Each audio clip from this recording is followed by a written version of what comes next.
오늘 제목처럼 마음이 낙심하고 불안할 때가 찾아옵니다. 중요한 것은 그리스도인이 이 사실을 숨기고 아무 문제가 없는 것처럼 행동하게 되면 이제 그때부터 위선주의가 되는 거예요. 위선주의자가 되는 거예요. 신앙은 외식적으로 바뀌게 됩니다. 속은 시커멓게 타들어가는데 사람들 앞에서 태어난 척, 믿음 좋은 척, 아무 문제 없는 척 하는 거죠. 얼마나 속다르고 겉이 다릅니까? 이러한 태도는 마음의 병만 더욱 키울 뿐입니다. 우리는 마음이 낙심하고 불안할 때 그것을 해결하는 방법을 배워야 하겠습니다. 오늘 시편은 낙심으로 시작해서 찬송으로 끝이 납니다. 마지막 절 11절 마지막 끝에 여전히 찬송하리로다, 이렇게 끝을 맺고 있지 않습니까? 다윗은 낙심의 문제를 극복한 것입니다. 그의 경험을 통해서 우리 또한 낙심을 이기는 방법에 대해서 함께 배워보고 싶습니다. 첫 번째, 낙심을 이기는 방법은 하나님을 향한 갈망을 유지하시라는 거예요. 이 시편에는 다윗의 낙심하고 불안한 마음이 곳곳에 담겨져 있지만 또한 성전을 그리워하는 마음도 잘 나타나 있습니다. 나아가서 성전에 들어가서 하나님께 경배하기를 바라는 심정도 잘 그려져 있습니다. 우리 이 대목을 직접 읽어보실까요? 1절과 2절 아예 그냥 이 시편의 처음부터 등장하고 있어요. 자, 시작.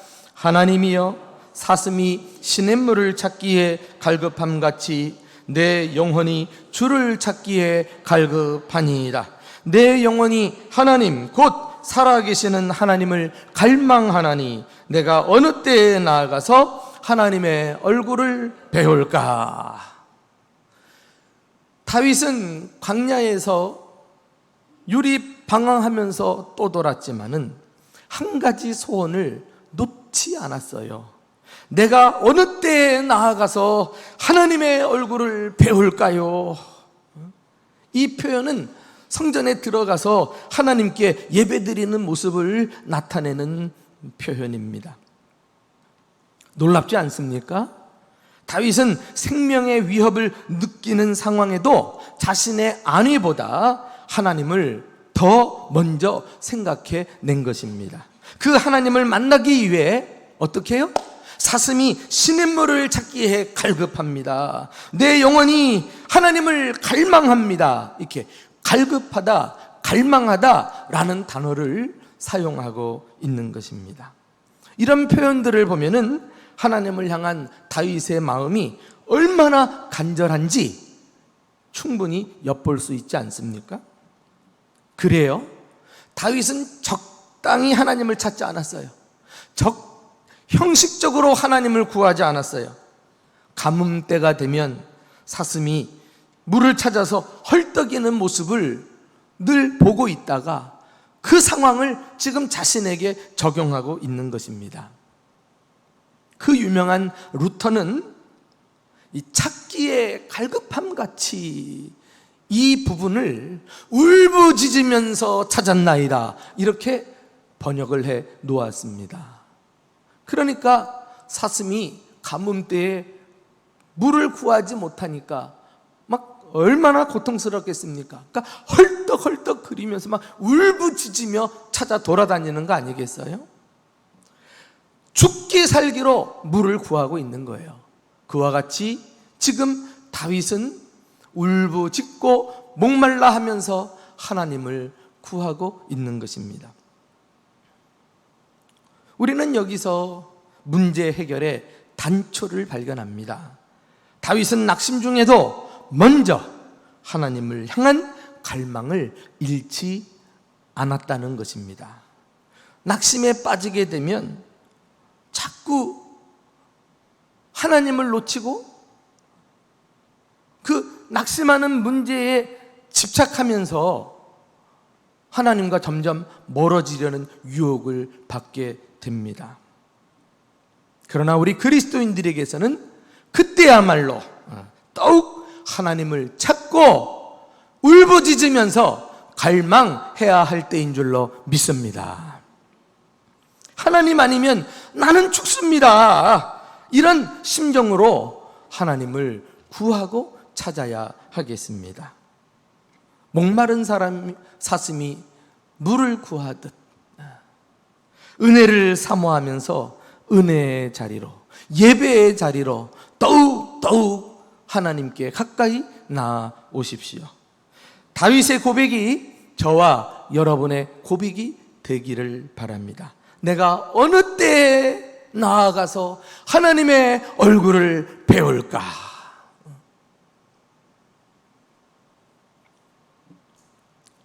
그리하여 하나님의 임재 안으로 쏙 들어오기만 하면 어느새 낙심은 간 것 없이 마음의 평안을 누리는 여러분을 발견하게 될 것입니다. 하나님께서 사슴이 물을 찾듯 주님을 간절히 구하고 어려운 문제 속에서도 먼저 하나님을 향한 갈망으로 문제를 풀어가고자 이 자리에 나온 여러분들을 주께서 크신 은혜와 위로와 평강으로 축복해 주시기를 간절히 축원합니다. 두 번째, 낙심을 이기는 방법은 하나님께 감정을 솔직히 표현하십시오. 이어서 다윗은 자신의 고통과 슬픔을 하나님께 숨김없이 토로합니다. 그는 밤낮으로 눈물을 흘린다 그랬어요. 원수들의 조롱에 시달리고 있다고 어려운 상황도 말씀하고 있습니다. 우리 한번 그 대목을 직접 읽어보십시다. 우리 다윗의 심정을 가지고 3절 4절입니다 시작. 사람들이 종일 내게 하는 말이 네 하나님이 어디 있느냐 하오니 내 눈물이 주야로 내 음식이 되었도다. 내가 전에 성의를 지키는 무리와 동행하여 기쁨과 감사의 소리를 내며 그들을 하나님의 집으로 인도하였더니 이제 그 일을 기억하고 내 마음이 상하는도다. 참 기가 막힐 노릇 아닙니까? 다윗은 지금 신앙적인 이유로까지 사람들에게 조롱과 비난을 당하고 있는 것입니다. 고난당하는 다윗을 보면서 원수들은 이야기합니다. 네 하나님이 어디 있느냐? 무슨 말이에요? 그렇게 유별나게 하나님을 믿는다고 하더니 꼴 좋구나, 이렇게 지금 비아냥거리는 거 아닙니까? 그런데 이 말을 누가 했어요? 놀라지 마십시오. 이전에 다윗이 사람들을 인도해가지고 성전에 나와서 함께 예배했던 그 사람들이 다윗의 상황이 돌변하니까 그들 마음도 싹 돌아서 가지고 다윗을 비난하기 시작한 거예요. 이렇게 사람들이 무섭습니다. 나는 그 당시 다윗 곁에 있지는 않았지만 충분히 이때 다윗의 반응을 짐작할 수 있을 것 같아요. 다윗은 이 말을 듣는 순간 손과 발에 힘이 풀리면서 털썩 주저앉고 말았을 것입니다. 사랑하는 교우 여러분, 우리가요 상대방에 대해서 이야기할 때, 그 자리에 없는 사람에 대해서 이야기할 때 그의 존재감을 무너뜨리는 말을 해서는 안 돼요. 다윗은 자신의 삶을 하나님에게 그 기반을 두고 살아왔는데 그가 공경에 처해 있을 때 위로해 주지는 못할 망정 그의 신앙을 조롱하고 비난한다? 이건 정말 잔인한 짓이죠. 그 보고 죽으라는 것과 똑같습니다. 칼만 안 들었지 그를 칼로 쑤신 것과 같아요. 더욱이 함께 교회 다니면서 말이에요. 본문에는 계속해서 다윗이 자신의 마음을 표현하는 내용이 나오고 있습니다. 우리 또 밑으로 내려가서 9절, 10절을 함께 읽어보실까요? 자, 시작. 내 반석이신 하나님께 말하기를 어찌하여 나를 잊으셨나이까? 내가 어찌하여 원수의 압제로 말미암아 슬프게 다니나이까 하리로다. 내 뼈를 찌르는 칼같이 내 대적이 나를 비방하여 늘 내게 말하기를 내 하나님이 어디 있느냐 하도다. 여기서 다윗이 참으로 잘한 것은 자기를 힘들게 하는 사람 붙들고 씨름한 것이 아니라 따져 묻고 말로 싸운 것이 아니라 하나님께만 자신의 형편과 사정을 말했다는 것입니다. 하나님께 말하기를, 이게 좋은 거예요. 이게 잘한 거예요. 어찌하여 나를 잊으셨습니까? 왜 나를 슬피 다니게 합니까? 대적들이 지금 하나님이 어디 있느냐고 조롱하고 있지 않습니까? 자기가 당하는 형편과 사정을 낱낱이 하나님께 지금 아뢰고 있습니다. 낙심에 빠졌을 때 우리는 자신의 감정을 솔직히 하나님께 아뢰일 필요가 있어요. 기도한다고 늘 하나님께 거룩한 용어를 쓸 필요 없어요. 우리가 시편을 통해서 배우는 게 무엇입니까? 한결같이 우리 신앙 선배들은 어려운 일 당할 때마다 하나님께 자신의 마음을 있는 그대로 다 쏟아냈다는 거예요. 심지어 원수들을 저주하기도 했습니다. 왜 그렇게 했어요? 하나님은 내 마음을 아신다. 그러니까 다른 데 쏟아내지 않고 하나님께 쏟아냈을 때 하나님이 그 마음을 다 주워 담아가지고 우리를 위로해 주신다고 성경은 약속하고 있기 때문입니다. 자, 우리 한번 확인해 보실까요? 시편 62편 8절 말씀, 제가 좋아하는 구절인데 다 같이 읽어봅시다. 시작. 백성들아, 시시로 그를 의지하고 그의 앞에 마음을 토하라. 하나님은 우리의 피난처시로다. 할렐루야. 여기 그 앞에 마음을 토하래요. 이 토한다는 것은 양동이에 물을 쏟아붓듯 내 마음의 온갖 감정의 찌꺼기들, 더러운 감정들을 다 주님께 쏟아 부으라는 거예요. 그리하여 하나님은 당신의 자녀들을 위하여 기꺼이 쓰레기통이 되는 것을 마다하지 않으셨습니다. 쓰레기통이 뭐예요? 집안에 온갖 더러운 것들을 다 주워 담잖아요. 그러면서 집안을 깨끗하게 만듭니다. 쓰레기통이 없었으면 집안은 온갖 쓰레기가 쌓여서 살 수 없는 곳이 될 거예요. 우리 마음도 똑같습니다. 우리 마음에 이 쓰라기 같은 더러운 감정들, 이걸 갖고 있으면 사람이 살지 못한다니까. 그런데 얼마나 감사합니까? 마음을 토하래요. 토하래. 하나님께 말이에요. 그리하여 하나님은 우리 마음을 깨끗하게 정화시켜 주시고 우리의 삶을 다시 회복시켜 주시는 분이심을 믿으시기를 축원합니다. 절대 감정을 억누르지 마세요. 숨기지 마세요. 그렇다고 그 사람 찾아가서 멱살 붙들고 말로 싸우고 혈기 부리지 마세요. 그 사람들은 우리를 해결할 사람이 아니기 때문에 그래요. 더 문제만 복잡해집니다. 다윗이 취했던 방법대로 하나님께 말해요. 하나님께 모든 감정을 다 사정을 있는 그대로 아뢰시기 바랍니다. 야, 너는 나한테 기도하면서 그따위로 기도하느냐? 이렇게 속이 짧은 분이 아니라니까. 그리하여 우리의 고통을 이해해 주시고 위로해 주시는 한없는 하나님의 사랑을 경험하는 저와 여러분 될 수 있기를 주님의 이름으로 축원합니다.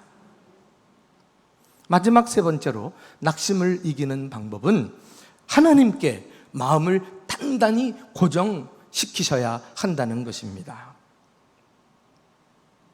마음이 낙심하고 불안할 때 지금까지 다윗은 문제를 잘 풀어왔어요.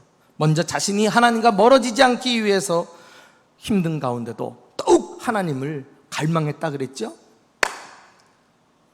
첫걸음을 잘 뗀 거예요. 그리고 자신의 심정을 하나님께 솔직하게 털어놓았습니다. 이 사람에게 자꾸 이렇게 저렇게 이야기하고 다니는 것은 오히려 방화범과 같아요. 방화범이 뭡니까? 불 지르는 사람들이 여기 가서 지르고 저기 가서 지르고 문제를 해결하는 게 아니라 문제를 더 복잡하게 합니다. 이 말하시는 분들 조심하시기 바랍니다. 하나님께만 말하세요. 그 힘 가지고. 그리하여 다윗은 낙심되고 불안할 때 자신의 문제가 더욱 하나님께 가까이 나아가게 하는 기회로 삼았던 것을 보게 됩니다. 그리고 이제 마지막 한 가지 일이 남아 있습니다. 다윗은 결단해야 할 때가 된 것입니다. 그것이 무엇입니까? 하나님께 마음을 단단히 고정시키는 거예요. 오늘 본문에는 이러한 다윗의 위대한 결단이 나옵니다. 자, 우리 11절 마지막 절 다 같이 읽어보실까요? 시작. 내 영혼아, 내가 어찌하여 낙심하며 어찌하여 내 속에서 불안해하는가? 너는 하나님께 소망을 두라. 나는 그가 나타나 도우심으로 말미암아 내 하나님을 여전히 찬송하리로다. 할렐루야. 지금 이 말은 다른 사람에게 한 말이 아니에요. 다윗이 자기 자신에게, 자기 영혼에게 너는 하나님께 소망을 두라, 이렇게 명령하고 있습니다. 그것도 두 번씩이나 말이죠. 한 번도 아니고 두 번이나 5절, 11절에서 반복하고 있는 것은 얼마나 자신의 결심이 단호한가를 잘 보여주는 것입니다. 여러분, 다윗이 이렇게 소망을 하나님께 두기로 한 것은 자신의 문제가 해결되었기 때문이 아니에요. 여전히 마음이 낙심하고 불안하지만 이제 그는 문제를 보지 않고 의지적으로 하나님을 바라보기로 작정을 한 것입니다. 그리고 하나님의 도우심을 기대하고 여전히 찬송하기로 한 것입니다. 문제는 여전하지만 우리는 여전히 찬송해야 합니다. 이제 아시겠죠? 문제 해결의 최종 단계는 더 이상 문제에 집착하지 않고 하나님께 집중하는 것입니다. 나를 향한 하나님의 사랑과 선하심과 그분의 약속을 꽉 붙들고 사는 거예요. 오늘 이 시편에 보면은 다윗이 어찌하여 자꾸 주님께 따져 묻는 듯한 이런 질문을 합니다. 물론 하나님께 질문하는 것은 잘못된 것은 아니지만 하나님을 의심하는 것은 문제가 있어요. 우리는 더 이상 이유를 알려고 하지 말고 하나님께 맡기면서 그 하나님을 신뢰하고 도우심을 기대하며 살아가는 삶을 배워야 하겠습니다. 사실 나에게 찾아오는 문제들, 지금 내가 겪고 있는 문제들은 이유를 다 알 수 없어요. 또 안다고 해도 내가 풀 수 있는 것도 아닙니다. 그런데도 어찌하여 하면서 문제 속에 함몰이 되는 것은 결코 도움이 안 돼요. 빨리 그 문제에서 빠져나와서 하나님을 향해 눈을 드시기를 주님의 이름으로 축원합니다. 그리고 외치세요. 너는 하나님께 소망을 두라. 그러면 살아나는 것입니다. 목회하다 보면 다양한 성도들의 유형을 만나는데 어떤 성도들은 참 못된 버릇이 있어요. 그 중에 한 가지가 뭐냐면 아주 집요하게 자신과 관련된 어떤 문제가 일어나면은 자기가 잘했던 못했던 따질 생각 안 하고 다 그 관련된 사람들을 막 찾아서 만난다든지 전화질을 한다든지 그래가지고 얼마나 집요하게 파헤쳐 들어가는지 몰라요. 그래가지고 그 조그마한 문제 가지고 그 문제와 연루된 사람들, 별로 관계도 없는 사람들까지 다 막 진에 빠지게 만드는 거 있죠. 혹시 여러분들이 그런 유형이 아닙니까? 혹시 그런 데 에너지를 쓰고 계신 분은 아닙니까?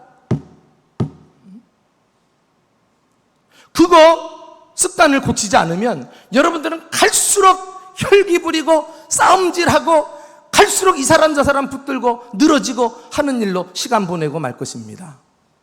그런데 우리가 하나님을 소망한다고 하면서도 왜 또 흔들리고 왜 자주 넘어지는 것일까요? 왜 우리는 또 낙심하고 불안해하는 것일까요? 하나님께 확실하게 믿음의 닻을 꽂지 않았기 때문에 그래요. 그냥 하나님께 마음이 내킬 때나 소망을 두고 또 한번 하나님을 바라볼까 싶을 때나 하나님을 찾고 이런 식으로 신앙생활하니까 달라지는 게 없는 거예요. 못된 버릇만 더 고착되는 거 아니겠어요?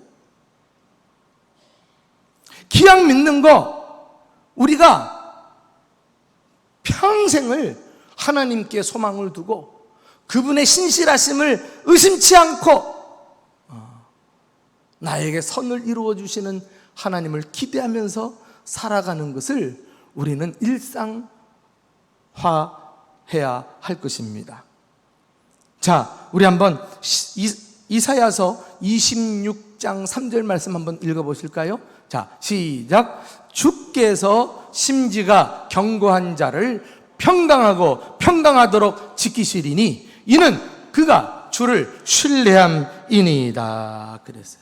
이 심지가 견고하다, 이것은 하나님께 마음을 단단히 고정시켜서 흔들리지 않는 상태를 말합니다. 하나님은 그런 사람에게 평강에서 평강으로, 예전의 성경에는 평강의 평강으로, 꽃배기 평강이니까 평강으로 날마다 채워주셔서 염려, 근심, 불안, 낙심, 절망이 들어올 틈이 없게 주시겠다고 약속하신 거예요. 일단 심지가 견고하고 봐야 돼. 다윗이 자신의 마음을 고정시킨 하나님은 어떤 분이셨습니까? 여기 한번 보세요. 2절에 여러분들이 밑줄을 좀 켜주시면 좋겠어요. 살아계시는 하나님을 갈망한다. 살아계시는 하나님, 그의 주변은 마치 하나님이 돌아가신 것 같고 아니 계신 것 같은데도 그는 믿었다니까 주님은 여전히 살아계시다. 할렐루야. 그 하나님께 소망을 둬야지. 또 8절 보니까 생명이신 하나님께 기도하리로다. 그렇구나. 죽고 사는 것은 하나님께 달렸지 사람에게 달린 게 아니구나. 생명의 원천이신 하나님, 그분께 소망을 두고 산 거예요. 또 9절 나의 반석이신 하나님, 조석변으로 변하는 이 환경과 사람을 의지한 것이 아니라 영원 불변하신 하나님, 그분께 딱 믿음을 고정시키니까 끄떡없는 거 아니겠어요? 그리고 5절, 11절 나를 도우시는 하나님을 내가 기대한단 말이죠. 그 하나님을 여전히 찬송한단 말이죠. 도움은 사람에게서 오는 것이 아니라 하나님으로부터 오는 줄로 믿습니다. 그 하나님의 도우심을 구해야 우리가 낙심을 극복하고 불안의 문제를 해결할 수 있습니다. 사랑하는 교우 여러분, 여러분의 하나님은 어떤 하나님이십니까? 그 하나님께 마음을 고정시키세요. 소망을 두고 그분의 약속을 꽉 붙들고 사세요. 그리하여 불안을 넘어 평강의 평강으로 충만한 삶을 살아가는 저와 여러분 되시기를 주님의 이름으로 축원합니다.